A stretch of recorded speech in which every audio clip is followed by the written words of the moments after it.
Good morning students.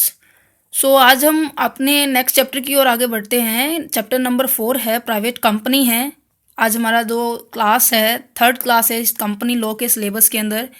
Third class के अंदर हम 4th चैप्टर के ऊपर पहुंच चुके हैं। इससे पहले 2 चैप्टर अपलोड कर चुकी हूँ, चैप्टर नंबर 3 और चैप्टर नंबर 2। और चैप्टर नंबर जो हमारा फर्स्ट है वो इतनी इंपॉर्टेंट नहीं है, जो एग्जाम के पॉइंट ऑफ व्यू से इंपॉर्टेंट है। मैं उन्हीं चैप्टर्स को कवर अप करने की पहले कोशिश करूँगी, ठीक है।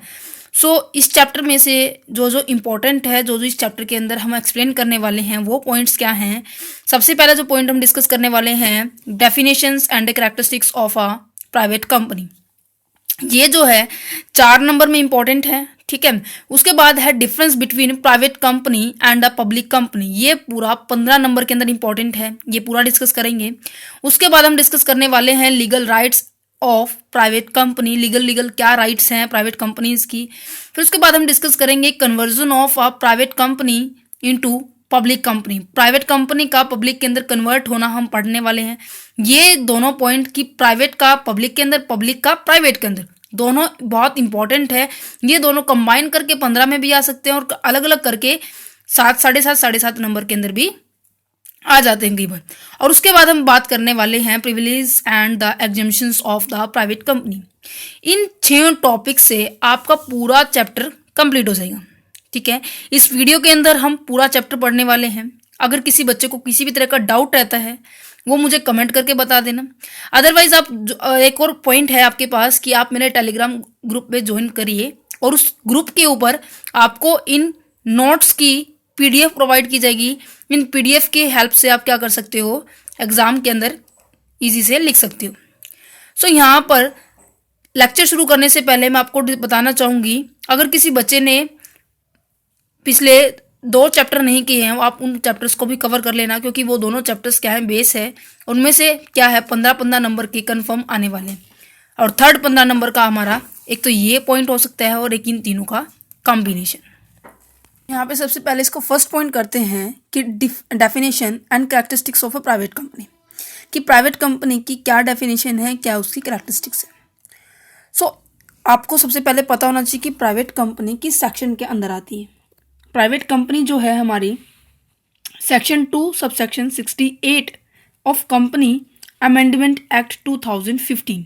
यहाँ पे अमेंडमेंट क्यों लिखा हुआ है, क्योंकि 2000 पहले क्या था आपका, पहले 1956 जो हमारी पब्लिक कंपनी थी, ठीक है। फिर 2013, अब 2015। अब इसके अंदर कुछ ना कुछ चेंज हुआ, अमेंडमेंट हुआ, तो हमारा सेशन क्या बन गया 2013। अब 2013 के अंदर कुछ ना कुछ चेंज हुआ है, तो देन क्या बन गया अब 2015 सॉरी, ठीक है।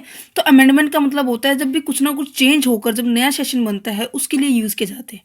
तो प्राइवेट सेक्टर का, प्राइवेट कंपनी का हमारा सेक्शन क्या रहेगा, section 2 subsection 68 of companies amendment act 2015, ठीक है। अब इसके अंदर क्या है, 3 बातें आती है प्राइवेट कंपनी के अंदर जब हम इसकी डेफिनेशन पढ़ते हैं।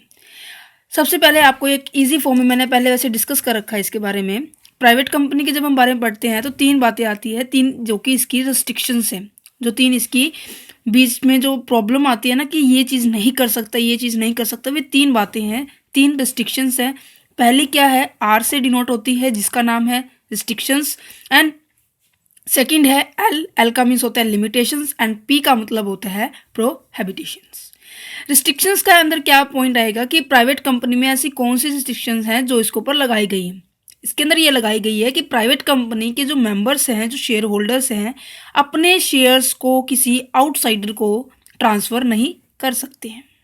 Clear this point, that means company के अंदर जो शेयर्स हैं, वे जो शेयर होल्डर हैं वे अपने खुद के शेयर किसी और को ट्रांसफ़र नहीं कर सकते। Don't transfer the shares to outsider, वो अपने शेयर्स को आउटसाइडर की ओर ट्रांसफ़र नहीं कर सकते। देन एल के पॉइंट पे आते हैं, सेकंड जो रिस्ट्रिक्शन है इसकी लिमिटेशन।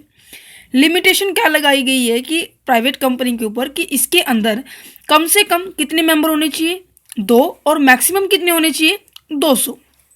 क्लियर दिस पॉइंट, कि ये कहते हैं कि केवल 2 तो मेंबर से स्टार्ट हो सकती है और 200 ही हो सकते हैं, उससे ज़्यादा नहीं हो सकते, accept in case of 1 person company.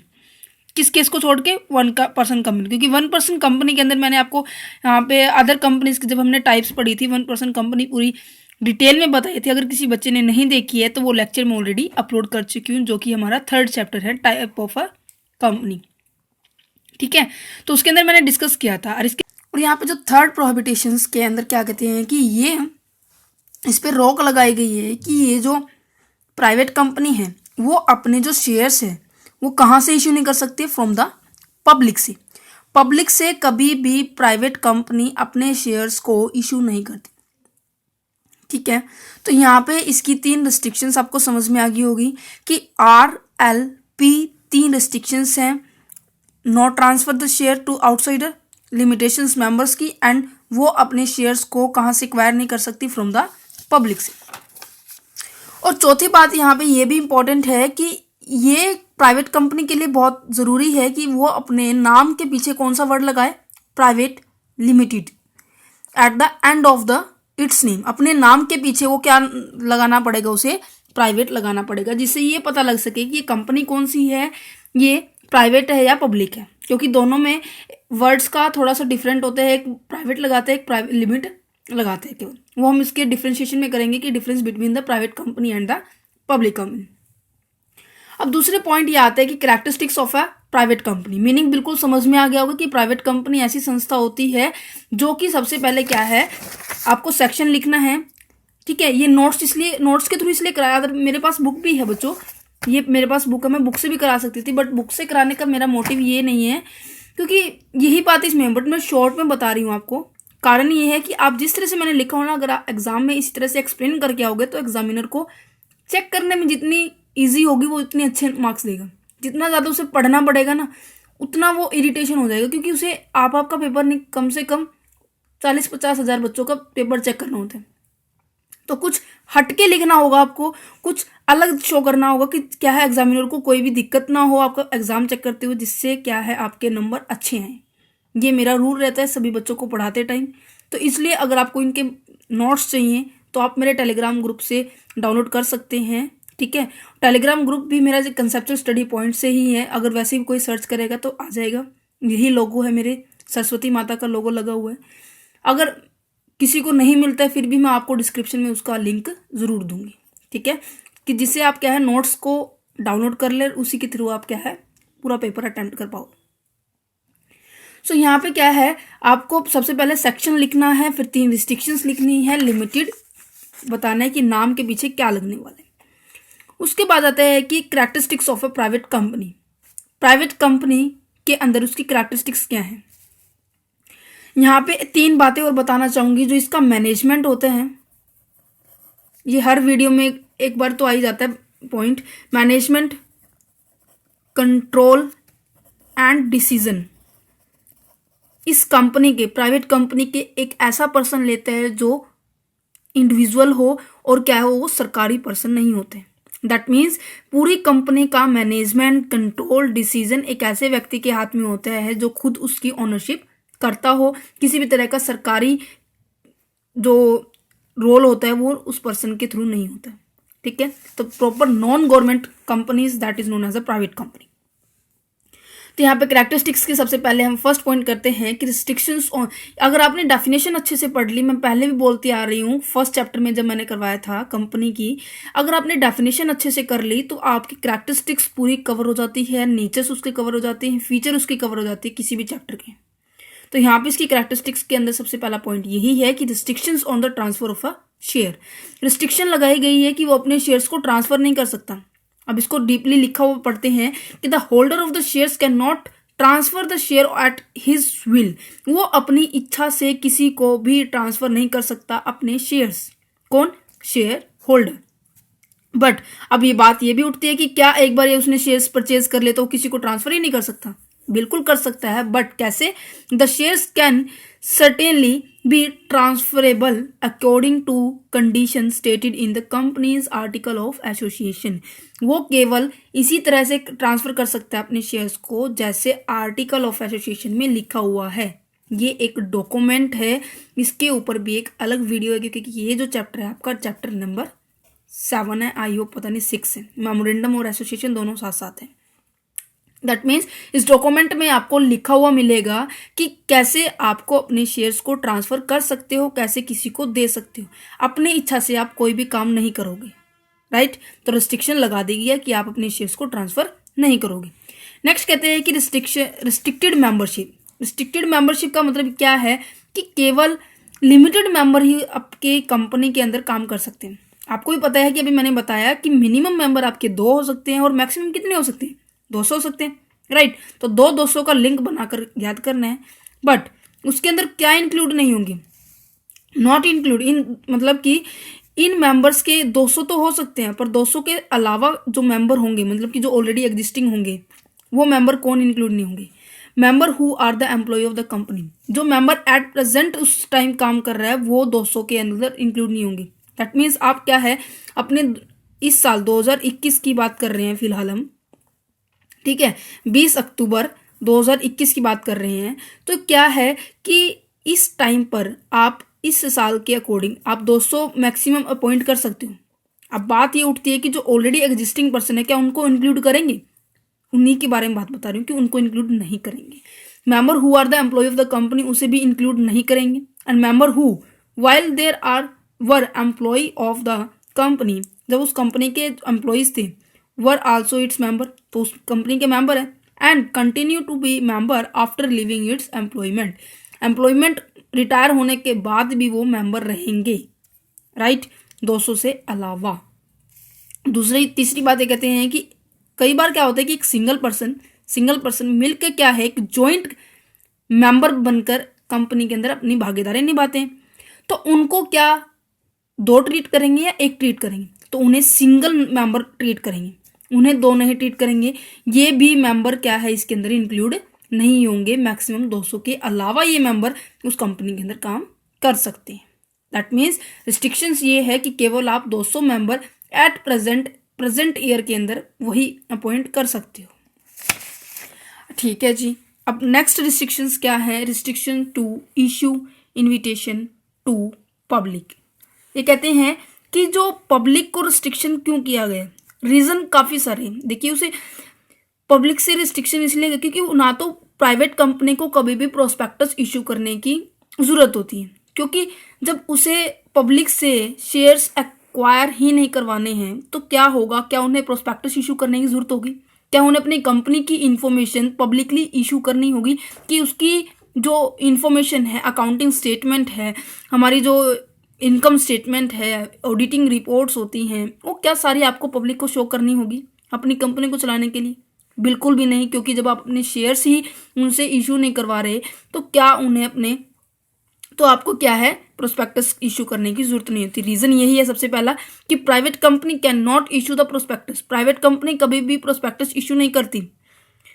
Private company has to arrange for acquired capital privately और ऑन इट्स ओन। ये कहते हैं कि प्राइवेट कंपनी वाले जो मेंबर होते हैं ना, वो शेयर्स कहाँ से फिर करते हैं, तो क्वेश्चन ये उठता है, शेयर्स अपने खुद का जो रिसोर्स होता है ना, वो वहीं से क्या है एक्वायर करते हैं, वहीं से क्या है कलेक्ट करते हैं, खुद ही अरेंज कर लेंगे प्राइवेटली अपनी प्रॉपर्टी के थ्रू या फिर अपने जो शेयर होल्डर हैं उनके थ्रू, ठीक है। That's why the private company can not issue on invitation to public to buy its shares. यही रीज़न है कि जो प्राइवेट कंपनी है वो इन्विटेशन नहीं देती पब्लिक को अपने शेयर्स को परचेज करवाने के लिए। क्लियर हुआ पॉइंट? रीज़न समझ के करना, क्योंकि याद रहेगा। फिर रिस्ट्रिक्शंस 3 हो चुकी है, हमने तीनों पहले आपको डेफिनेशन में बताई थी। चौथी रिस्ट्रिक्शंस क्या है इसकी, कैरेक्टरिस्टिक्स क्या है इसकी, राइटिंग प्राइवेट लिमिटेड, उसे अपने नाम के पीछे प्राइवेट लिमिटेड लगाना पड़ेगा, क्योंकि उसे बताना है कि ये मेरी कंपनी कौन से नेचर की है, राइट। जैसे हमारे यहाँ पे होता है कि अगर मैं आपको स्टूडेंट्स का एग्जांपल दूं, जैसे जब एडमिशन होता है तो स्टूडेंट ही होते हैं। बीकॉम क्लास के अंदर सारे स्टूडेंट हैं, ठीक है। मान लो कि वो हरियाणा के भी हैं, ठीक है जी, बट हरियाणा के अंदर स्टूडेंट की अगर मैं बोलूं कि वो लड़का है या लड़की है, वो बायफर्गेट हो गया।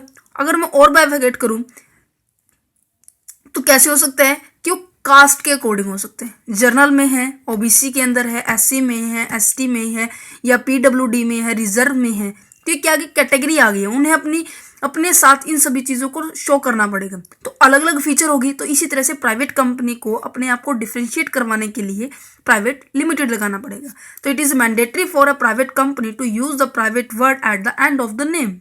ठीक है, नेक्स्ट बात करते हैं कि एक्सप्रेशन इन आर्टिकल। ये क्या कहते हैं कि हमें अपने जो भी रूल रेगुलेशंस हैं, जो भी हमारी जो प्रोविजंस हैं, वो कहाँ शो करने पड़ेंगे, आर्टिकल के अंदर। आर्टिकल कौन सा है, आर्टिकल ऑफ एसोसिएशन। ये मैं आपको बता चुकी हूँ, ये लेसन नंबर 7 है, इसको हम आगे डिस्कस करेंगे। ये क्या एक तरह का डॉक्यूमेंट है जिसके अंदर आपको क्या है, सारी इंफॉर्मेशन शो करनी होती है। ठीक है, क्या शो करना है, 3 रिस्ट्रिक्शंस कि आप उन चीज़ों को फॉलो कर रहे हो या नहीं कर रहे। मतलब शो करने के बाद साइन किए करवाए जाएंगे कि आप इन चीज़ों को फॉलो करोगे। अगर नहीं किया तो आपके ऊपर लीगल एक्शन उठाया जाएगा। तो यहाँ पे इसकी कैरेक्टरिस्टिक्स आपको समझ में आ गई होगी, क्या क्या इसकी कैरेक्टरिस्टिक्स थी। बहुत इजी चैप्टर है, बहुत आसान चैप्टर है। अब थर्ड पॉइंट पे हमने लिखा था कि हम क्या करने वाले हैं, डिफरेंस करने वाले हैं, difference between private company and the public company. अब देखिए, डिफरेंस जब हम कर रहे हैं तो सबसे पहले आपको प्राइवेट कंपनी के बारे में तो पता लग गया कि प्राइवेट कंपनी की क्या फीचर होती है। पब्लिक के अंदर थोड़ा सा आपको ब्रीफली बता देती हूँ। पब्लिक कंपनी तो क्या होती है, ऐसी कंपनी जिसका मैनेजमेंट, कंट्रोल, डिसीजन तीनों किसके हाथ में होती हैं, गवर्नमेंट के हाथ में होते हैं। और वो गवर्नमेंट कोई भी हो सकती है, सेंट्रल गवर्नमेंट भी हो सकती है, स्टेट गवर्नमेंट भी होती है, लोकल बॉडी गवर्नमेंट। ठीक है, तो कोई भी गवर्नमेंट हो सकती है, वो गवर्नमेंट के अंडर आएगी, वो पब्लिक कंपनी कहलाएगी। ठीक है, तो यहाँ पे देखिए, सबसे पहले आपको मैं वैसे भी बता देती हूँ, किसी भी तरह का डिफरेंस कर रहे हो तो उसका यहाँ पे ये मेंशन जरूर करना, बेसिस ऑफ अ डिफरेंस, मतलब कि आप किस बेस पे आप इनको डिफरेंशिएट कर रहे हो। ठीक है, आपको मैं इस चैप्टर के अंदर मैं आपको, इसलिए वीडियो थोड़ा सा लंबा हो जाएगी क्योंकि मैं आपको पेपर कैसे लिखना है, कैसे उसको शो करना है, वो भी बताने वाली हूँ साथ साथ। ठीक है, अगर किसी बच्चे को अलग बताना है, अलग से मतलब प्रॉपर कैसे पेपर को अटेम्प्ट किया जाता है, पूरे जो 80 नंबर का पेपर होता है, कैसे अच्छे 80 में से कम 75 मेरे खुद के भी आए हुए हैं, मेरे स्टूडेंट्स के भी आए हुए हैं, तो आपको भी मैं आपको बताना चाहूँगी कैसे आप अपने अच्छे नंबर ला सकते हैं। पढ़ते सारे सेम है, पर लिखने का पैटर्न क्या थोड़ा सा चेंज हो जाते हैं। अगर आपको उस टॉपिक के ऊपर भी वीडियो चाहिए तो आप मुझे ज़रूर कमेंट करके बोलना। ठीक है, फिर मैं उसके ऊपर आपके लिए अपलोड जरूर करूँगी। सो यहाँ पे सबसे पहले क्या लिखना है, मीनिंग। मीनिंग क्या है हमारा, those company which is held under private ownership. Private company की बात कर रहे हैं कि ऐसी कंपनी जिसकी ओनरशिप किसके हाथ में होती है, प्राइवेट पर्सन के हाथ में होती है। अगर पब्लिक कंपनी की बात की जाए तो पब्लिक कंपनी के अंदर क्या कहते हैं कि company where in the ownership dispense to general public share holder through free trade. ये कहते हैं कि जर्नल जो पब्लिक कंपनी होती है, जो उनकी ओनरशिप कहाँ खत्म हो जाती है, जर्नल पब्लिक शेयर होल्डर्स के हाथ में दे दी जाती है। दैट मीन्स कंट्रोल तो किसका होगा, गवर्नमेंट का होगा, परंतु जो उसके शेयर्स जो एक्वायर कर रहे हैं वो हमारी जनरल पब्लिक होगी, क्योंकि वहीं से हमारा पैसा पब्लिक कंपनी के अंदर जनरेट होता है। ठीक है, नेक्स्ट कहते हैं कि अंडर सेक्शन, प्राइवेट कंपनी किस सेक्शन के अंदर आती है और पब्लिक कंपनी किस सेक्शन के अंदर आती है। अगर बात की जाए प्राइवेट कंपनी की, प्राइवेट कंपनी हमारी आती है section 2 subsection 68 companies amendment act 2015।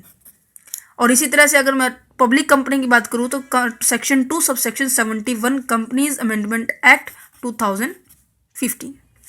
Number of member, ये मैं जल्दी से करते हैं। इसके जो प्राइवेट कंपनी के जो मेंबर होते हैं 2 और 200, और पब्लिक कंपनी के अंदर क्या होते हैं 7 मेंबर मिनिमम होते हैं, और मैक्सिमम क्या होते हैं कि as per the share capital होती है। जितनी उनकी शेयर कैपिटल होगी उतने शेयर्स वो क्या है पब्लिक के अंदर इशू करेंगे। ठीक है, उतने शेयर उनको एक्वायर होंगे, फिर उनकी अलॉटमेंट की जाएगी। तो उनकी शेयर कैपिटल के अकॉर्डिंग क्या है मैक्सिमम मेंबर क्या है डिसाइड किए जाते हैं। तो यहाँ पे 4th पॉइंट कहते हैं कि इन्विटेशन टू पब्लिक, कि इनवाइट कौन करेगा पब्लिक को। नॉर्मल सी बात है, वही पर्सन वही कंपनी करेगी जिसको पब्लिक को क्या करने, शेयर इशू करने।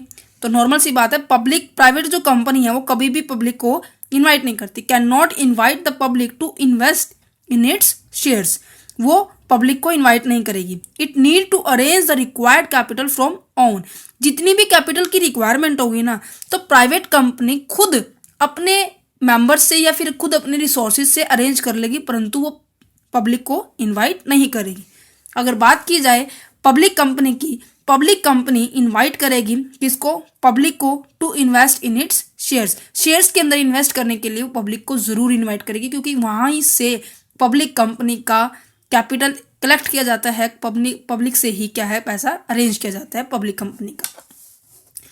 इसके बाद अब ये 15 नंबर में इंपॉर्टेंट है, नॉर्मल सी बात है, 15-16 पॉइंट तो लिखने ही पड़ेंगे, ठीक है, तभी आपको नंबर मिलेंगे। इसी तरह से बाय फॉरगेट करके करना, ठीक है। नेक्स्ट पॉइंट कहते हैं कि अलॉटमेंट ऑफ ए शेयर्स। आपने +2 क्लास के अंदर पढ़ा होगा कि पहले शेयर्स को क्या किया जाता है, इशू किया जाता है, उसकी एप्लीकेशंस क्या है, रिसीव की जाती है पब्लिक से, देन उन्हें अलॉटमेंट किया जाता है, देन फिर फर्स्ट कॉल की जाती है, देन सेकंड कॉल की जाती है, रिमेंबर।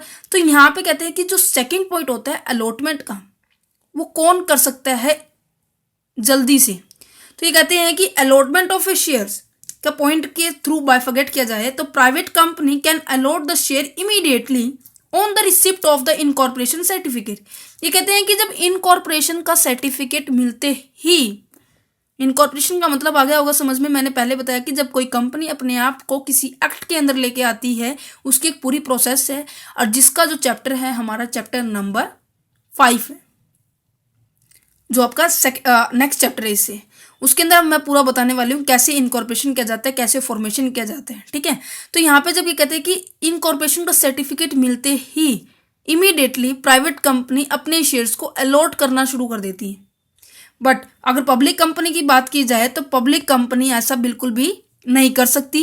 कहते हैं कि public company can not allot its share to public. वो अपने शेयर्स को अलॉट नहीं कर सकती, उसे पहले पूरी प्रोसेस कंप्लीट करनी पड़ेगी, देन वो अलॉट करने की ये स्टार्ट होगी। 6 पॉइंट कहते हैं कि कमेंसमेंट ऑफ बिजनेस। बिजनेस शुरू कब, किस पॉइंट पे शुरू हो जाते हैं? ये कहते हैं कि private company can commence its business immediately on the receipt of the certificate of incorporation. Business भी तभी शुरू कर लेती है वो जब उसे इनकॉर्पोरेशन का सर्टिफिकेट मिलता है।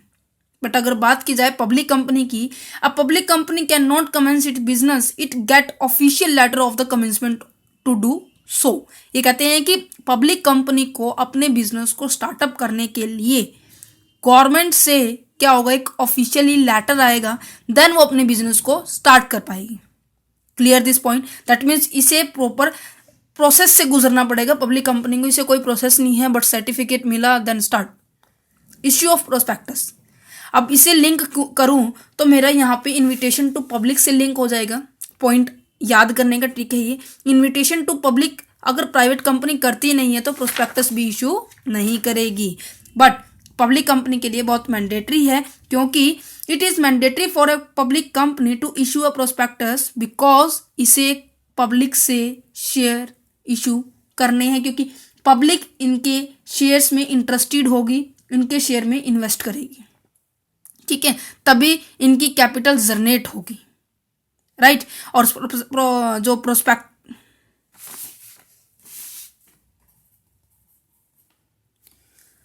प्रोस्पेक्टस है वो प्रॉपर उसके कंपनी के बारे में इंफॉर्मेशन प्रोवाइड करते हैं। 8th पॉइंट कहते हैं transfer of shares. Transfer of shares की बात की जाए, ये मैंने डेफिनेशन में बताया था, 3 रिस्ट्रिक्शंस, ये भी डिफरेंस में आने वाली है, ठीक है। तो पूरी स्टार्टिंग से लेके एंड तक की वीडियो में कंक्लूजन हमारा सेम रहेगा, बट पॉइंट्स कहाँ कौन सा लिखना है ये थोड़े अलग अलग रहेंगे। ट्रांसफर ऑफ शेयर्स की बात की जाए तो रिस्ट्रिक्टेड टू स्पेसिफाइड लिमिटेशन। ये कहते हैं कि रिस्ट्रिक्टेड है, मतलब कि लिमिट लगाई गई है कि आप कितने ट्रांसफर कर सकते हो, किसके अंडर, अकॉर्डिंग टू, आपको प्रॉपर मेंशन कहाँ किया जाएगा। ये देखो मैंने आपको बताया था यहाँ पे कि शेयर्स ट्रांसफर कर सकते हो, बट किसके कंडीशन के अकॉर्डिंग, आर्टिकल ऑफ एसोसिएशन के अकॉर्डिंग। तो लिमिटेशन यहाँ पे ये है, बट यहाँ पे किसी भी तरह की रिस्ट्रिक्शन नहीं है, वो ट्रांसफर कर सकते हैं शेयर होल्डर अपने शेयर्स को अपनी इच्छा से, ठीक है। अभी नेक्स्ट 9th पॉइंट आ जाता है कि preparation of a article. Article को प्रिपरेशन करना किसके लिए ज़रूरी है, किसके लिए ज़रूरी नहीं है, मतलब इंपॉर्टेंट तो दोनों के लिए, बट किसके लिए बहुत ज़्यादा ज़रूरी है। यहाँ पे सबसे पहला पॉइंट कहते हैं कि preparation of a article is mandatory for a private company.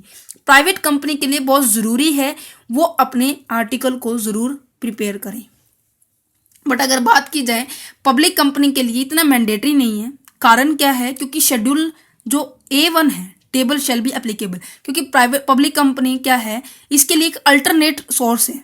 Alternate source की आप अगर ये यूज नहीं कर सकते, आप दूसरा यूज करना कर सकते हैं। अल्टरनेट सोर्स का मतलब ये होते हैं, ठीक है।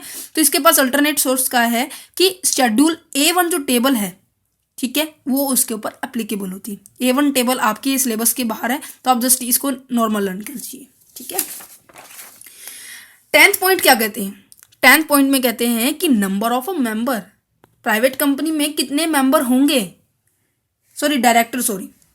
डायरेक्टर कितने होंगे, पब्लिक में कितने होंगे। यहाँ पे जो मेंबर है के जो डायरेक्टर के जो नंबर है वो कितने हैं, 2, और यहाँ पे डायरेक्टर के नंबर कितने हैं, एटलीस्ट कम से कम 3 से स्टार्ट होंगे यहाँ पे, और यहाँ पे 2 डायरेक्टर से काम चल सकते हैं।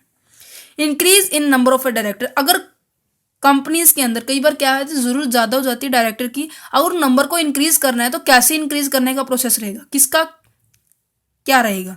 तो यहाँ पे कहते हैं कि a private company can increase it number of a director without the permission of a government के बिना परमिशन के वो अपने मेंबर्स के डायरेक्टर की जो नंबर है वो इंक्रीज कर सकते हैं। परंतु अब वही बात है, जब सरकारी काम कर रहे हो तो सरकार की परमिशन तो लेनी पड़ेगी। तो पब्लिक कंपनी के अंदर बात की जाए तो can not increase the number of director without the permission of a government के बिना परमिशन के आप अपने डायरेक्टर्स की नंबर्स को इंक्रीज नहीं कर सकते, ठीक है। 3 है तो 3 से ज्यादा करने तो गवर्नमेंट की परमिशन लेनी पड़ेगी, ठीक है भाई। अब बात करते हैं loan to director, that means ये तीनों पॉइंट डायरेक्टर के रिगार्डिंग है। पहले नंबर की बात की गई, फिर क्या है, अगर आपको बढ़ाने हैं तो किसकी परमिशन लेनी पड़ेगी, नहीं लेनी पड़ेगी प्राइवेट कंपनी के अंदर। फिर अगर बात की जाए कि डायरेक्टर को लोन देना है भाई, तो कैसे आप किसी की परमिशन लेनी पड़ेगी, तो नॉट रिक्वायरमेंट मीन्स कि जरूरी नहीं है, नेसेसरी नहीं है फॉर ए प्राइवेट कंपनी कि वो परमिशन ले। किसकी परमिशन ले, सेंट्रल गवर्नमेंट की, to give a loan to director को लोन देने के लिए उसे सेंट्रल गवर्नमेंट की परमिशन लेने की कोई भी जरूरत नहीं है। किस केस में, प्राइवेट कंपनी के केस में।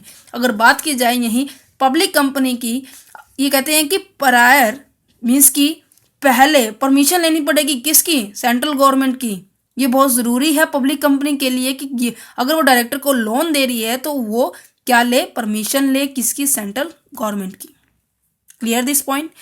नेक्स्ट पॉइंट आ जाता है कि retire of a director by rotation, that means जो डायरेक्टर्स होते हैं कि उनकी जो रिटायरमेंट होती है, नॉर्मल सी बात है, जब भी कोई पर्सन एम्प्लॉयमेंट के केस के अंदर आता है तो उसकी रिटायरमेंट तो होती ही होती है, बट डायरेक्टर की रिटायरमेंट क्या है कि रोटेशन के थ्रू होती है। आपको पता हो तो, फिलहाल आपके चैप्टर के अंदर नहीं आया होगा डायरेक्टर के पॉइंट, अभी आपके चैप्टर जो 4th सेमेस्टर में होगा डायरेक्टर्स की पूरी पे ऊपर एक चैप्टर है, वो आगे डिस्कस करेंगे। अभी फिलहाल आप इतना समझ लीजिए, डायरेक्टर क्या है, रिटायर किसके थ्रू होते हैं, रोटेशन के थ्रू होते हैं। रोटेशन मीन्स कि 1/3 मतलब कि साल में 12 महीने होते हैं, तो 12 महीने में जैसे कि 4-4 महीने का एक क्या है पार्ट बना लिया जाता है। 4 महीने में इतने डायरेक्टर काम करेंगे, अगले 4 महीने में इतने डायरेक्टर काम करेंगे, इतने 4 महीने में इतने डायरेक्टर काम करेंगे। इस तरह से रोटेशन के थ्रू होता है उनकी अपॉइंटमेंट डेट के अकॉर्डिंग, ठीक है। तो यहाँ पे प्राइवेट कंपनी की बात की जाए तो डायरेक्टर की रिटायरमेंट रोटेशन के थ्रू नहीं होती, कोई ज़रूरत नहीं है, not required to retire by rotation. But यहाँ पे अगर बात की जाए तो 1/3 of the director of a public company are required to retire by rotation. इसमें 1/3 जो डायरेक्टर्स होते हैं वो रिटायर किसके अकॉर्डिंग होते हैं, रोटेशन के थ्रू होते हैं। दैट मीन्स यहाँ पे रोटेशन एप्लीकेबल होना ज़रूरी नहीं है, यहाँ पब्लिक कंपनी के अंदर बहुत ज़रूरी है। शेयर कैपिटल की बात की जाए, अमेंडमेंट के होने के बाद, वैसे मैं आपको बताती हूँ 2015 का सेशन आने के बाद जो शेयर कैपिटल क्या है, यहाँ 1 लाख से वैसे इतनी इंपॉर्टेंट नहीं देती, ज़रूरी नहीं है कि कोई प्राइवेट कंपनी को 1 लाख की ज़रूरत हो, बट अपने डिफ्रेंशिएट करना है तो एक पॉइंट यहाँ पे मिस हो जाएगा। तो शेयर कैपिटल की बात की जाए तो share capital minimum paid up capital कितनी होनी चाहिए उसकी, up to ₹1 lakh in a private company के बारे में। अगर पब्लिक की बात की जाए तो minimum paid up share capital कितनी होती है, 5 लाख होनी चाहिए, राइट।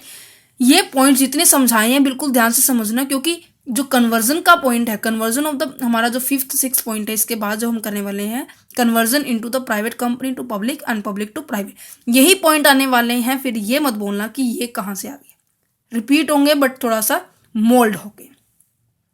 अब 15 पॉइंट आता है कि मिनिमम सब्सक्रिप्शन रिक्वायर्ड। सब्सक्रिप्शन का मतलब होता है कि अगर आपने 100 शेयर्स मार्केट में इशू किए हैं तो उसमें से कम 90 का रिस्पॉन्स आना चाहिए।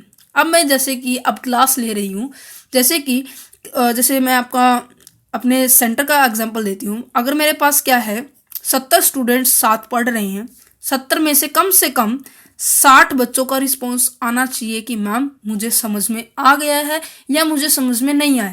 दैट मीन्स वो एक्टिवेट होने चाहिए, रिस्पॉन्सिबल मतलब कि वो क्या है अलर्ट होके बैठे होने चाहिए कि उन्हें क्या है जो भी कोई क्वेश्चन पूछूँ वो मुझे क्या है रिस्पॉन्स दे। यही होता है ना। तो इसी तरह से मार्केट के अंदर होता है, जब आप क्या है 100 शेयर्स अगर आप इशू कर रहे हैं तो कम से कम क्या है 90 तो हमारे पास उनका रिस्पॉन्स आना चाहिए, तभी क्या है आप अलॉटमेंट की प्रोसेस शुरू कर सकते हो, राइट। यही होता है सब्सक्रिप्शन, मतलब कि कितने आपके सब्सक्रिप्शन के पॉइंट ऑफ व्यू से आपके पास आए हैं, ठीक है। तो यहाँ पे प्राइवेट कंपनी के अंदर जरूरी नहीं है, कोई रिक्वायर्ड परसेंटेज नहीं है कि अगर आप शेयर इतने इशू कर रहे हो अपने शेयर होल्डर्स को तो इतने वापस मतलब अपने रिस्पॉन्स में आने चाहिए। बट पब्लिक कंपनी की बात की जाए तो 90% क्या होना चाहिए, उसका सब्सक्रिप्शन पॉइंट होना चाहिए, ठीक है। ये जो पूरे 15 पॉइंट है बहुत इंपॉर्टेंट पॉइंट है और बेस भी कहूँगी इसको मैं, ठीक है। तो यहाँ पे ये हो गया point complete, difference between private company and the public company. अब हम बात करने वाले हैं हमारे नेक्स्ट पॉइंट, फोर्थ पॉइंट के बारे में, conversion of a private company into the public company, कि प्राइवेट कंपनी का पब्लिक के अंदर कैसे कन्वर्ट होता है। जैसे हमारा भी मन बदल जाता है कि पहले हमने क्या किया था, हमने मेडिकल लिया, मेडिकल नहीं चली तो नॉन मेडिकल ले लिया, नॉन मेडिकल नहीं चली तो कॉमर्स ले लिया, कॉमर्स नहीं चली तो आर्ट ले लिया, लास्ट पॉइंट तो आर्ट है, उसके बाद कुछ नहीं है फिलहाल, ठीक है। तो ये कहता है कि कन्वर्जन होता रहता है।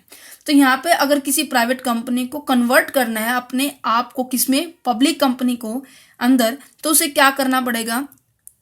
वैसे 2 तरीके से होता है, ऑटोमेटिक कन्वर्जन मीन्स कि अपने आप कन्वर्जन बाय डिफॉल्ट भी बोल देते हैं, और एक आता है कन्वर्जन बाय चॉइस के थ्रू। अगर मैं बात करूं इसके फर्स्ट पॉइंट के बारे में कि ऑटोमेटिक कन्वर्जन जो अपने आप हो जाते हैं, तो क्या है कि नॉर्मल सी बात है। देखिए जब भी कभी कोई अपनी लिमिट क्रॉस कर देता है, इस कंपनी की मान लो कि ये लिमिट है कि आप इस दायरे के अंदर रहकर काम करोगे, ठीक है, इसके बाहर किया तो क्या है आपके ऊपर लीगल एक्शन होगा, ठीक है, आपके ऊपर क्या है बहुत ज़्यादा पेनल्टी लग सकती है, फाइन लग सकता है, इम्प्रिजनमेंट भी हो सकती है, जेल भी हो सकती है। तो क्या है आपको इस लिमिट के अंदर रहकर काम करना होगा। अगर आपने इस तरह की तोड़ी तो आपकी जो कंपनी के अंदर जो भी जिस भी तरह की नेचर की कंपनी है उसको वो फैसिलिटी नहीं प्रोवाइड करेंगे जो नॉर्मल कंपनी को प्रोवाइड की जाती है, ठीक है।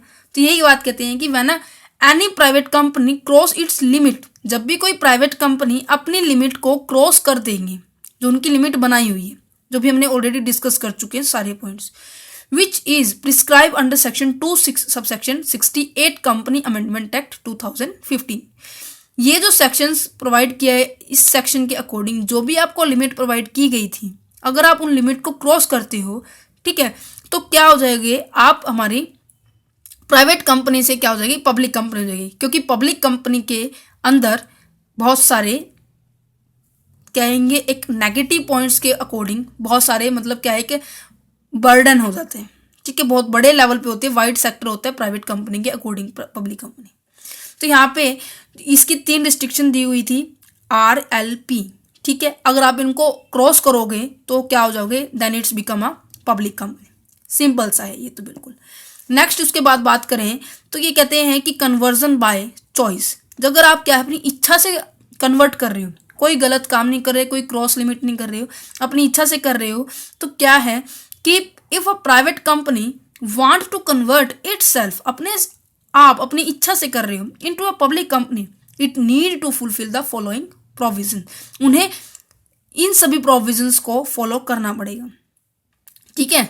अब आपने अगर डिफरेंस अच्छे से पढ़े होंगे, डिफरेंस अच्छे से सुने होंगे तो आप कर सकते हो इनको।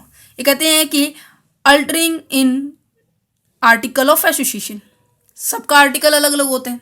देखिए अब ओबीसी के लिए अगर मैं आपको एग्जांपल, अब मैंने आपको क्या दिया था कि कैटेगरी वाइज एडमिशन की, एक तो जनरल कैटेगरी है, एक ओबीसी कैटेगरी है, इनके लिए क्या है 100 सीटें हैं और इनके लिए क्या है 120 सीटें हैं, ठीक है। किसी दूसरे कॉलेज के अंदर इनके लिए 120 सीटें हैं और इनके लिए 100 सीटें, ठीक है। तो इनके लिए जनरल कैटेगरी मीन्स इनके लिए बोल रही हूँ मैं, तो जनरल कैटेगरी के लिए अलग क्वालिफिकेशन मांगी होगी, किसी गवर्नमेंट जॉब के लिए इनके लिए ओबीसी के लिए अलग मांगी होगी। तो अगर कोई जनरल अपने आप को ओबीसी प्रूफ करना चाहता है तो उन्हें इस तरह की फैसिलिटी के लिए इनके अकॉर्डिंग डॉक्यूमेंट बनवाने होंगे। ठीक है, नॉर्मल सी बात है, जब आप किसी के अकॉर्डिंग किसी ढलते हो तो उसके रूल रेगुलेशन आपको अपनाने होंगे। तो यहाँ पे सबसे पहला जो रूल रेगुलेशन है, ये कहते हैं कि प्राइवेट कंपनी का सेक्शन कौन सा होता है, section 2 sub section 68, but public का कौन सा होता है, सेक्शन 271। तो अपने आर्टिकल जब बनवाओगे तो आपको अपने सेक्शन को चेंज करना होगा। क्लियर, क्योंकि ये सेक्शन अलग रूल रेगुलेशन से प्रोविजन से चलता है और ये सेक्शन अलग रूल रेगुलेशन प्रोविजन से चलता है। ठीक है, क्योंकि कंपनीज अलग होगी हैं।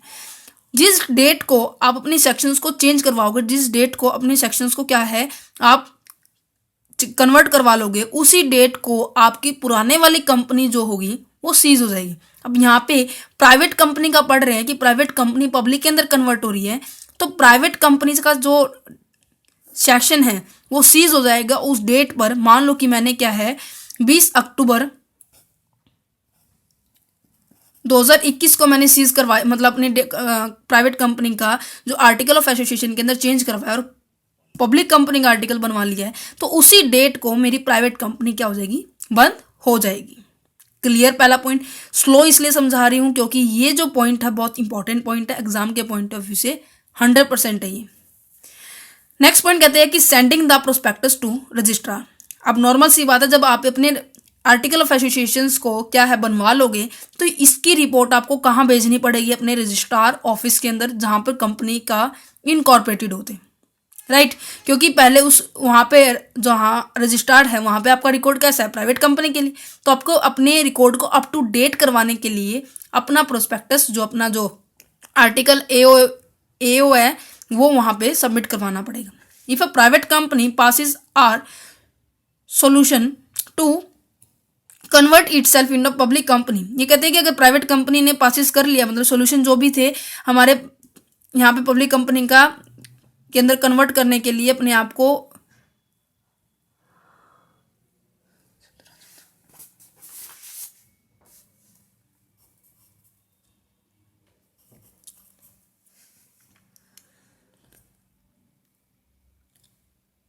तो यहाँ पे क्या है कि if a private company passes the resolutions to convert itself in a public company, ये कहते हैं कि पब्लिक कंपनी के अंदर कन्वर्ट करने के लिए उन्होंने पूरा प्रॉपर प्लान बना लिया, तो क्या होगा, within a 30 day after that date, 30 दिनों के अंदर अंदर ये जो आर्टिकल ऑफ एसोसिएशन बनवाया था इसको हमें क्या करना पड़ेगा, इसकी फाइल जो होगी हमें रजिस्ट्रार के पास सबमिट करवानी पड़ेगी, और प्लस में इधर है प्रोस्पेक्टस और स्टेटमेंट और प्रोस्पेक्टस भी उन्हें क्या है सबमिट करवाने पड़ेंगे। अब माइंड में ये पॉइंट उड़ने वाला है कि प्रोस्पेक्टस क्यों करेगी भाई इशू, नॉर्मल सी बात है, जब ये पब्लिक कंपनी बन गई है तो उसे अपने प्रोस्पेक्टस और स्टेटमेंट किसके पास सबमिट करवाने पड़ेंगे, रजिस्ट्रार के पास सबमिट करवाने पड़ेंगे। Clear this point. अब यहाँ पे नेक्स्ट पॉइंट क्या कहते हैं कि अल्टरिंग एसेट्स एंड लायबिलिटी, ये कहते हैं कि अब वो प्राइवेट से लेके पब्लिक के अंदर जा रही है तो उन्हें अपने एसेट्स और लायबिलिटी के अंदर तो चेंज करना पड़ेगा। अभी कहते हैं कि अंडर सेक्शन 268 के अंदर उनकी मिनिमम पेडअप कैपिटल कितनी होनी थी प्राइवेट कंपनी की, 1 लाख, बट पब्लिक कंपनी की बात की जाए तो उनकी पेडअप कैपिटल कितनी थी, 5 लाख। अगर कोई कंपनी अपनी 1 लाख कैपिटल के साथ पब्लिक के अंदर जाना चाहता है, बिल्कुल भी नहीं हो सकता, उन्हें कितनी कैपिटल रेज करनी पड़ेगी, 4 लाख और रेज करनी पड़ेगी 5 लाख करने के लिए, क्योंकि ये प्लस हो जाएंगे, तो 5 लाख उन्हें पेडअप कैपिटल तो मिनिमम चाहिए, तभी वो क्या है पब्लिक कंपनी के अंदर अपने आप को एंटर कर सकती है। नेक्स्ट कहते हैं कि resolutions regarding change in a name and capital classes, ये कहते हैं कि रेजोल्यूशन पास करना किसके रिगार्डिंग, अपने नाम के अंदर भी चेंज होगा और उसके कैपिटल के अंदर भी चेंज होगा। नाम क्यों, क्योंकि पहले प्राइवेट कंपनी के अंदर मैंने डिफरेंस में बताया था कि प्राइवेट कंपनी यहाँ पर प्राइवेट लिमिटेड वर्ड यूज करती है और public company limited company use करती है। ठीक है, तो उन्हें क्या करना पड़ेगा, एक मीटिंग बुलानी पड़ेगी शेयर होल्डर की 21 दिनों के अंदर a meeting of the share holder shall be called by giving them a 21 day notice. उस नोटिस के अंदर प्राइवेट कंपनी की बात की जा रही है कि प्राइवेट कंपनी को अपने शेयर होल्डर्स की 21 दिनों के अंदर एक नोटिस देकर एक मीटिंग बिठानी होगी, और उस मीटिंग के अंदर क्या है, रेजोल्यूशन पास किया जाएगा। रेजोल्यूशन के बारे में आपको मैं बताना चाहूंगी क्योंकि एक नया वर्ड है, रेजुलेशन। ये क्या होता है कि जैसे कि एग्जाम्पल के साथ समझाना चाहूंगी ये भी, जैसे कि आपकी क्लास के अंदर मॉनिटर होते हैं। मॉनिटर कैसे चुनता है कि बच्चों की वोटिंग के थ्रू होते हैं। कि मान लो कि आपकी क्लास के अंदर 80 स्टूडेंट्स है बीकॉम क्लास के अंदर, और 80 स्टूडेंट्स ने क्या वोट किया है राम को, सॉरी 80 में से स्टूडेंट ने वोटिंग करनी है राम और श्याम को, ठीक है। राम को उन्होंने वोट किया है 45 स्टूडेंट्स ने, बाकी बचे स्टूडेंट्स जिनकी वोटिंग बनती है 35। तो मॉनिटर किसको चुना जाएगा? जिसकी वोटिंग ज़्यादा होगी, तो इसको मॉनिटर चुना जाएगा। इसी तरह से कंपनी के अंदर भी जब भी कोई मेंबर्स को, जब भी कोई मतलब चेंजेस लाने होते हैं किसी भी प्रकार के कंपनी के अंदर, उसके अंदर रेजोल्यूशन पास किया जाता है, उसके अंदर वोटिंग की जाती है कि कितने मेंबर उस चीज़ से, उस मतलब जो पॉलिसी है, जो स्ट्रीम बना रहे हैं, जो भी चेंज कर रहे हैं, उसके रिगार्डिंग हम उनका क्या रिस्पॉन्स है, कितने मेंबर उनके लिए प्रति पॉजिटिव है, कितने उनके लिए नेगेटिव है, उनके अकॉर्डिंग रेजोल्यूशन पास होगा। फिर बात आती है कि दो तरह के रेजोल्यूशन होते हैं, एक जनरल रेजोल्यूशन होते हैं, एक स्पेशल रेजोल्यूशन होते हैं। जनरल रेजोल्यूशन के अंदर क्या क्या होता है कि ओनली 50-50% होते हैं, मतलब कि आधे बंदे इस तरफ होंगे, आधे बंदे इस तरफ होंगे। पर स्पेशल रेजोल्यूशन के अंदर क्या होगा, 75% लोगों की क्या होनी चाहिए, सहमति होनी चाहिए। ये बातें आपको पता होनी चाहिए रेजोल्यूशन का मतलब क्या होता है। अब यहाँ पे हम बात करते हैं, ये कहते हैं कि 3/4 majority of the share holder, that means 3/4 का मतलब क्या होगा, 75% जो शेयर होल्डर है उनकी मेजोरिटी होनी चाहिए। मेजोरिटी मीन्स कि उनकी इस तरह से एकता होनी चाहिए कि वो एक ही सोल्यूशन की, मतलब एक ही राय की तरफ वो क्या है अपना वोट करें। Have pass the special resolution for change the name of the company. Company के नियम को चेंज करने के लिए उन्हें स्पेशल रेजोल्यूशन पास करना पड़ेगा। स्पेशल रेजोल्यूशन के अंदर कितने परसेंटेज होनी चाहिए, 75%, दैट मीन्स 3/4 मेजोरिटी होनी चाहिए। Clear this point. तो यहाँ पे नाम चेंज करने के लिए हमें क्या करना पड़ेगा, रेजोल्यूशन पास करना पड़ेगा। तो थर्ड पॉइंट इसका क्या कहते हैं कि प्राइवेट लिमिटेड कंपनी से हमारा नाम क्या हो जाएगा, फिर लिमिटेड कंपनी हो जाएगा, क्योंकि हम क्या पढ़ रहे हैं, private company conversion into the public company के अंदर। ठीक है भाई, नेम के बारे में डिस्कस हो गया। तो अब बात करते हैं हमारी कैपिटल के बारे में। कैपिटल कैसे मतलब सेट की जाएगी। नॉर्मली क्या होते हैं कि कैपिटल जो क्लास है, मेमोरेंडम ऑफ एसोसिएशन के अंदर 5 क्लास है, उसका क्या है, आई होप 4th क्लास है ये कैपिटल क्लास। वहाँ पे पूरा डीपली पढ़ेंगे, यहाँ थोड़ा सा समझ लीजिए क्या होता है। कैपिटल क्या होता है, आपकी पूंजी होती है, राइट। पूंजी मीन्स कि जो आपकी कंपनी के अंदर जो लगी हुई है उसको कितने पार्ट्स के अंदर आप बांटोगे, ठीक है। नॉमिनल और ऑथराइज कैपिटल होती है, दैट मीन्स जो आपके पास इशू करने के लिए होती है, राइट, इशू करने के लिए अवेलेबल होती है, वो कैपिटल होती है। तो कैपिटल आप कितने पार्ट्स के अंदर डिवाइड कर सकते हैं। In case of the public company के अंदर जब आप कन्वर्ट कर रहे हो तो ये होता है equity share capital and a preference share capital, right. ये एज अ ओनर होते हैं और ये क्या होते हैं, हमारे शेयर होल्डर होते हैं। तो यहाँ पे थर्ड पॉइंट हो गया, फोर्थ पॉइंट हो गया क्लियर हमारा, resolution regarding the change in a name and the capital classes. अब यहाँ पे कन्वर्जन का हमारा 5th पॉइंट देखते हैं, क्या कहता है कि changing the name, number of member and director. Normal सी बात है, जब हमारा पूरा स्ट्रक्चर ही चेंज हो रहा है, उसके अंदर काम करने वाले मेंबर्स और डायरेक्टर्स की संख्याएं भी तो क्या होंगी, ज़्यादा होंगी, राइट। तो आपको पता है कि प्राइवेट कंपनी के अंदर जो मेंबर होते हैं, प्राइवेट कंपनी के अंदर मेंबर कितने होते हैं, 2 मिनिमम और मैक्सिमम 200, और डायरेक्टर कितने होते हैं, 2। बट अब अगर हम इन चीज़ों को, ये प्राइवेट में होता है बट हम पब्लिक के अंदर करना चाह रहे हैं, तो मिनिमम रिक्वायरमेंट तो होगी ना पब्लिक कंपनी की कि उसके मेंबर कितने होंगे, मिनिमम 7, और डायरेक्टर कितने होते हैं, मिनिमम 3। दैट मीन्स उन्हें इंक्रीमेंट करनी पड़ेगी, 2 से कितने मिनिमम लेके आने पड़ेंगे, मेंबर 7 लेके आने पड़ेंगे, और डायरेक्टर की एक संख्या और बढ़ानी पड़ेगी। ये हो गया हमारा मेंबर और डायरेक्टर के अंदर चेंजेस होना। फिर उसके बात करते हैं कि enhancing the paid up capital. Paid up capital means जब हम कोई भी कंपनी शुरू करते हैं उसकी मिनिमम पेड अप कैपिटल होती है, दैट मीन्स मिनिमम अमाउंट तो उसको इतनी लेके आनी होती है। जैसे कि हम ये कहते हैं ना कि अगर आपको कॉलेज के अंदर एडमिशन लेना है बीकॉम क्लास के अंदर, कम से कम आपकी 4,000-5,000 गवर्नमेंट कॉलेज के अंदर फीस होगी, राइट।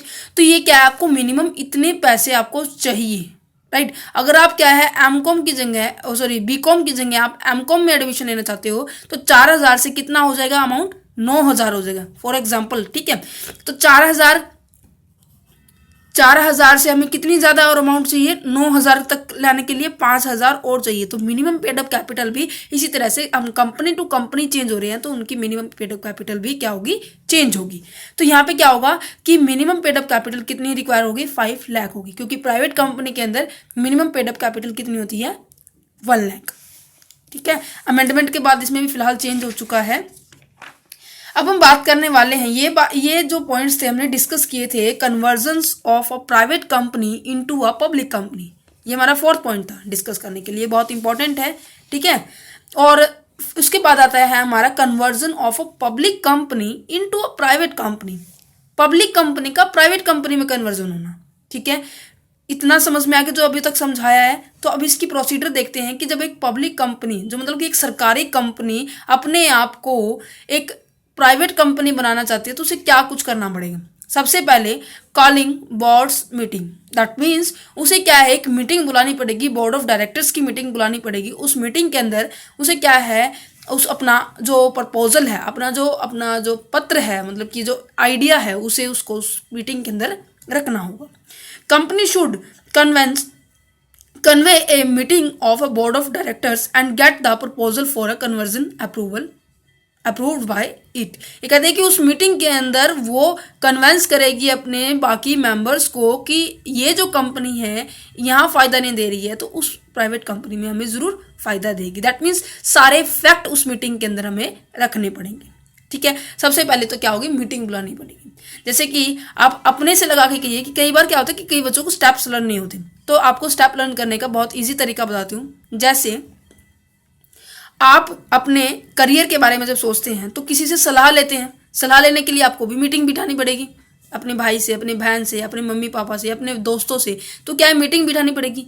मीटिंग बिठाने के बाद क्या होगी, क्या है, कुछ वो जैसे कि मान लो कि 4 फ्रेंड्स हैं, 4 में से एक ने उन सभी से डिसीजन लेना है, तो आप ये क्या कहोगे कि भाई तू बता क्या करना है, तू बता क्या करना है, तू बता क्या करना है। तो क्या है, जिसकी तीनों में से 2 एक तरफ होंगे, एक तरफ होगा, तो वो क्या किसकी मानेगा, 2 वालों की मानेगा, क्योंकि ये क्या हो गया, एक वोटिंग हो गई है। इसी तरह से कंपनी के अंदर होता है, वोटिंग होने के बाद फिर उसके अकॉर्डिंग वो क्या करने, आगे प्लान करना शुरू कर देते हैं।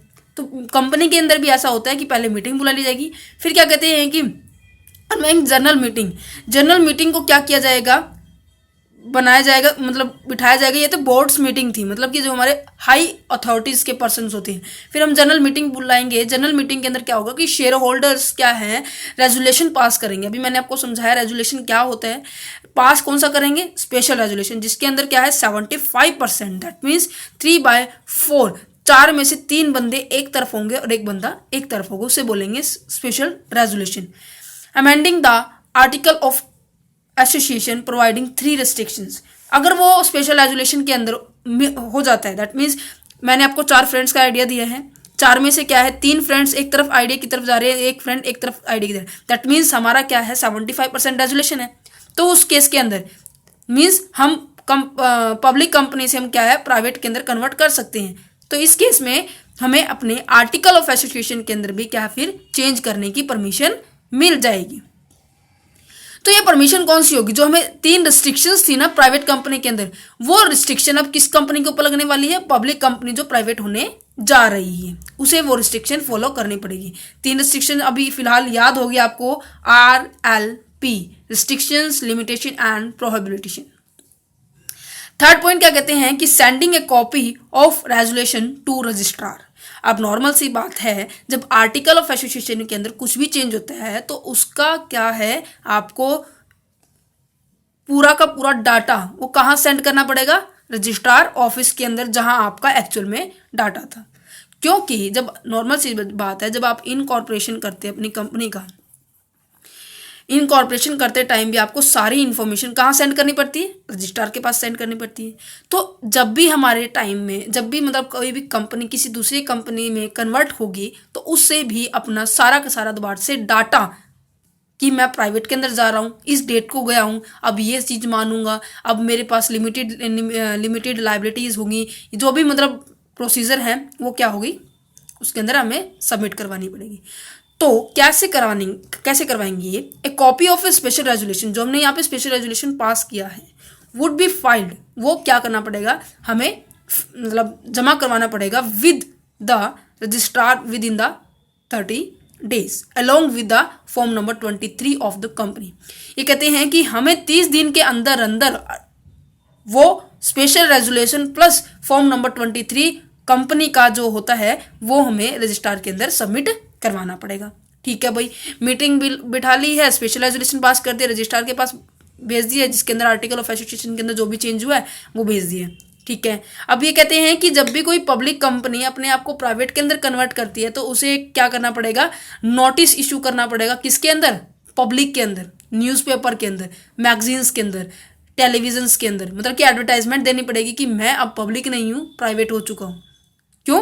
क्योंकि पब्लिक कंपनी अपने सारे शेयर्स जो हैं कहाँ इशू करवाने के लिए, मार्केट में इशू करती है ना। मार्केट में कौन होता है, जनरल पब्लिक होती है। जनरल पब्लिक दैट मीन्स हम आम नागरिक। क्लियर हो रहा है कंसेप्ट? मैं इसलिए डीपली अब समझा रही हूँ बिकॉज क्योंकि एक एक कंसेप्ट अगर आपको क्लियर होगा ना तो इन फ्यूचर आपको कोई दिक्कत नहीं आने वाली कंपनी लोगों को पढ़ने में। ठीक है, तो यहाँ पे क्या कहते हैं कि publish notice in a newspaper on the receipt of the application the government the registrar. ये कहते हैं कि रिसिप्ट, एप्लीकेशन की जो रिसिप्ट है उसे रिसीव करने के बाद जो गवर्नमेंट होगी, जो रजिस्ट्रार होंगे, may require the company to publish a suitable notice in a newspaper. वो क्या करे, उन्हें प्रेशर करेंगे, दैट मीन्स कंपनी को प्रेशर करेंगे गवर्नमेंट और रजिस्ट्रार ऑफिस की, आप एक सुटेबल नोटिस पब्लिक के अंदर इशू करें, न्यूज़पेपर के अंदर इशू करें। और उस न्यूज़पेपर को इशू करने के बाद क्या करना है कि उसकी कटिंग, जो भी आपके न्यूज़पेपर में पोर्शन होगा आपकी कंपनी के बारे में, उसकी कटिंग करके आपको हमारे पास भेजनी है। एक कॉपी तो हमारे पास भेजनी है और 3 कॉपी आपको स्टॉक एक्सचेंज के यहाँ भेजनी है। स्टॉक एक्सचेंज वो एरिया है, वो जगह है जहाँ पर शेयर्स की क्या की जाती है, सेलिंग परचेजिंग की जाती है। आपने पढ़ा होगा Bombay stock exchange, national stock exchange, +2 के अंदर आया था, हमारे सेकंड सेमेस्टर के अंदर फर्स्ट चैप्टर ही इसका था। राइट, तो यहाँ पे क्या कहते हैं कि एक कॉपी तो किसके पास भेजनी पड़ेगी, रजिस्ट्रार के पास भेजनी पड़ेगी उस न्यूज़ की कि आप प्राइवेट हो चुके हो, और 3 कॉपी किसके पास भेजनी पड़ेगी, स्टॉक एक्सचेंज को, क्योंकि वहीं से उनकी शेयर्स का लेन देन होता था। ठीक है भाई, भेज दी है। उसके बाद क्या करना है कि sending a copy of a changed article of association to the registrar. इन सभी के करने के बाद आपको फिर दोबारा से क्या है कि आर्टिकल ऑफ एसोसिएशन की जो चेंज हुआ है उसकी रजिस्ट्रार ऑफिस के अंदर क्या करनी पड़ेगी, कॉपी सेंड करनी पड़ेगी। ठीक है भाई, after the approval of the central government, central government की अप्रूवल मिलने के बाद, नॉर्मल सी बात है, पब्लिक कंपनी थी तो उसे क्या है, गवर्नमेंट की अप्रूवल लेनी पड़ेगी।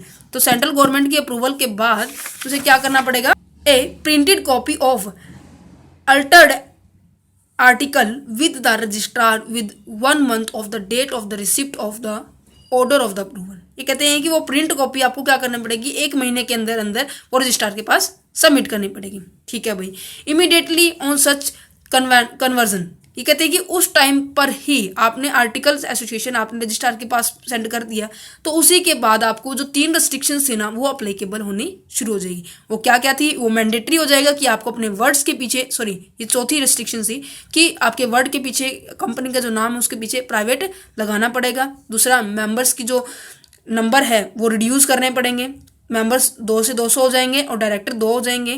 ठीक है, और रिस्ट्रिक्शन क्या थी कि वो अपने शेयर्स अब किसी आउटसाइडर को ट्रांसफ़र नहीं कर सकते। दूसरा कि वो उसके लिमिटेशंस क्या हो जाएगी, मेंबर की 2 से 200 हो जाएगी। और तीसरा क्या थी प्रोहिबिशंस की कि वो मार्केट से अपने शेयर इशू नहीं कर सकता।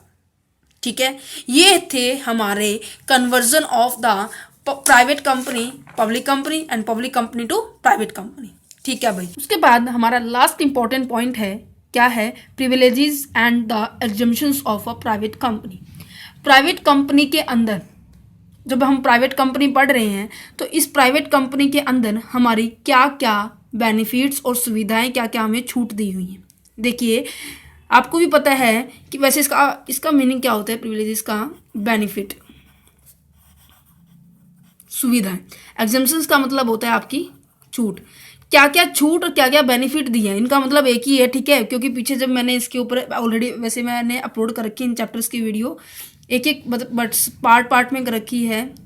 तो कई बच्चों का कमेंट आता है कि मैम आप पूरा चैप्टर एक एक वीडियो के अंदर करवाइए। तो उसके अंदर एक कमेंट आया था कि एक स्टूडेंट का कि मैम आपने प्रिविलेजेस तो करवा दिया, एग्जम्पशंस क्या है।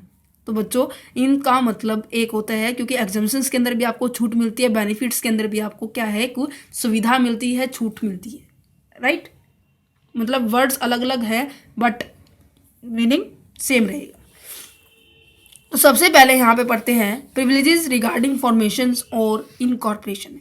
प्राइवेट कंपनी जब हम बनाते हैं तो उस टाइम पर क्या होता है कि हमें क्या क्या छूट मिलती है, क्या क्या हमें बेनिफिट्स मिलते हैं in case of the private company. ध्यान से सुनना, प्राइवेट कंपनी।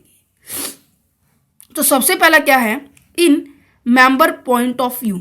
मैंने इनको बाइफर्केट किया हुआ, वैसे हम इसको थ्योरी में ऐसे सीधा भी लिख सकते थे, बट इसको मैंने बाइफर्केट किया कि आपको अलग शो हो, जल्दी याद हो जाएंगे, समझ भी जल्दी आ जाएंगे। तो अगर मैं इनकॉर्पोरेशन की बात कर रहे हैं, इंफॉर्मेशन की बात कर रहे हैं, तो वो मतलब कि जब हम कंपनी के स्टार्टिंग पॉइंट में हैं, दैट मीन्स हमारा यहाँ पॉइंट स्टार्ट होता है और एट द एंड में ख़त्म हो गए, यहाँ तक हमें क्या क्या छूट मिलते हैं हम ये पढ़ने वाले हैं। तो स्टार्टिंग पॉइंट पे हमारी इनकॉर्पोरेशन और फॉर्मेशन की बात चल रही है।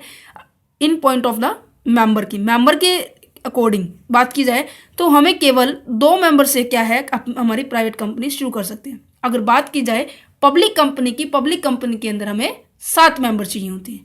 तो प्राइवेट कंपनी के अंदर ही हमें बेनिफिट मिलता है कि हम 2 मेंबर के साथ अपने बिजनेस को स्टार्ट कर सकते हैं। नेक्स्ट पॉइंट कहते हैं कि इसी के अंदर allotment of share start. Allotment कब करना शुरू करेंगे, डिफरेंस में करवाया था मैंने। अलॉटमेंट कौन सबसे पहले स्टार्ट कर सकता है, प्राइवेट कंपनी कर सकती है। रीज़न, क्योंकि इसके पास जब इनकॉर्पोरेशन का सर्टिफिकेट रिसीव होता है तो तभी क्या है, वो पहली बात तो क्या है, स्टार्ट करना शुरू कर देता है अपनी अलॉटमेंट करना, क्योंकि इसे कोई मतलब नहीं है कि कितना सब्सक्रिप्शन मिला है। सब्सक्रिप्शन के बारे में बता चुकी हूँ इसी वीडियो के अंदर ही है। A private company can allot its share without the receiving the minimum subscription. Minimum subscription के रिसीव हुए या ना हो उसे कोई मतलब नहीं है, वो अलॉटमेंट करना नॉर्मल शुरू कर देते हैं, ठीक है। Submit it's prospectus. प्रोस्पेक्टस को सबमिट करना पब्लिक कंपनी के लिए बहुत ज़रूरी है, क्योंकि प्रोस्पेक्टस के अंदर क्या होता है, पब्लिक कंपनी अपने सारे अकाउंट्स की डिटेल, अपनी इनकम स्टेटमेंट, फाइनेंशियल स्टेटमेंट, सारी स्टेटमेंट क्या है पब्लिक के अंदर इशू करते हैं कि उनको देखकर पब्लिक क्या उनके शेयर्स को वो क्या है परचेज करें। बट प्राइवेट कंपनी को तो पहली बात, थर्ड इसकी रिस्ट्रिक्शन क्या है कि उसे पब्लिक से शेयर इशू, मार्केट के अंदर शेयर इशू नहीं करने हैं, तो कोई ज़रूरी नहीं है, not mandatory for a private company, ठीक है भाई। Commencement of the business, business को शुरू करना कब शुरू हो सकता है, जब उसे इनकॉर्पोरेशन का सर्टिफिकेट मिल जाए। दैट मीन्स ये जो चारों पॉइंट हैं ये आपके डिफरेंस में आ चुके हैं, तो याद करने में इतनी दिक्कत नहीं होने वाली कि इनकॉर्पोरेशन के टाइम हमें क्या क्या बेनिफिट्स मिलते हैं। उसके बाद क्या है हमारा नेक्स्ट पॉइंट क्या है कि privileges regarding issue of a share. जब हम शेयर्स को इशू करते हैं उसके रिगार्डिंग हमें क्या एग्जम्पशंस मिलती है, क्या छूट मिलती है, क्या सुविधाएं मिलती हैं, वो बात करने वाले हैं। तो इसके अंदर सबसे पहले कहते हैं कि उसमें क्या होता है कि आप पब्लिक के अंदर ऑफर करते हो, ठीक है। तो यहाँ पे क्या है कि may offer such share to any person its may want. ये कहते हैं कि प्राइवेट कंपनी के अंदर कहते हैं कि अपने शेयर्स को अपनी इच्छा से किसी भी पर्सन को आप क्या कर सकते हो, इशू कर सकते हो, ठीक है। इसका मतलब क्या हुआ, not necessary to offer any new share to its shareholder. ये मतलब स्पेसिफाई नहीं किया हुआ कि राम को ही मिलेगा, श्याम को ही मिलेगा और घनश्याम को मिलेगा। किसी को भी वो क्या अपनी इच्छा से किसी को भी कोई भी नया शेयर, कोई भी पुराना शेयर इशू कर सकती है प्राइवेट कंपनी, ठीक है। बट पब्लिक के अंदर आपको अगर डीपली पढ़ेंगे ना पब्लिक कंपनी को, तो वो स्पेसिफाइड होती है कि इस वाले पर्सन को पहले अपने खुद के शेयर होल्डर को, अपने खुद के डायरेक्टर को, खुद के प्रेफरेंस शेयर्स को पहले इतने प्रेफरेंस देनी है, ये करना है। तो हम पब्लिक के बारे में बहुत वाइड सेक्टर है, तो प्राइवेट के अंदर ऐसा कुछ नहीं होता जैसा पब्लिक के अंदर होता है। अब थर्ड प्रिविलेजेस और एग्जम्पशंस के बारे में बात करी जाए तो क्या है, रिगार्डिंग मीटिंग। मीटिंग के अंदर क्या कहते हैं कि जब हम बात करें कि मीटिंग क्या होते हैं, मीटिंग क्या होता है कि जब भी हमें कोई रेजोल्यूशन पास करना होता है तो हमें क्या है, एक मेंबर्स का जो ग्रुप है वो बुलाना पड़ता है, उसे बोलते हैं मीटिंग, ठीक है। तो यहाँ पे देखिए इसके मिनिमम मेंबर कितने होते हैं, 2, मैक्सिमम मेंबर कितने होते हैं, 200, ठीक है। तो मीटिंग के बुलाते टाइम तो उस मीटिंग के अंदर कम से कम 2 मेंबर की जरूरत होती है, ज़्यादा की जरूरत नहीं होती। At least 2 member of a private company present at AGM। AGM का मतलब क्या होता है, annual journal meeting, right. Annual general meeting के अंदर आपको क्या है, प्राइवेट कंपनी के अंदर केवल 2 मेंबर्स की जरूरत है, उससे ज़्यादा की जरूरत नहीं है। ठीक है भाई। अब बात की जाए तो अगर पब्लिक के साथ कंपैरिजन करूं कि पब्लिक के अंदर ऐसा कितने मेंबर बुलाते हैं, पब्लिक में कम से कम हमारे पास 5 मेंबर्स को क्या है बुलाया जाता है in case of the public company.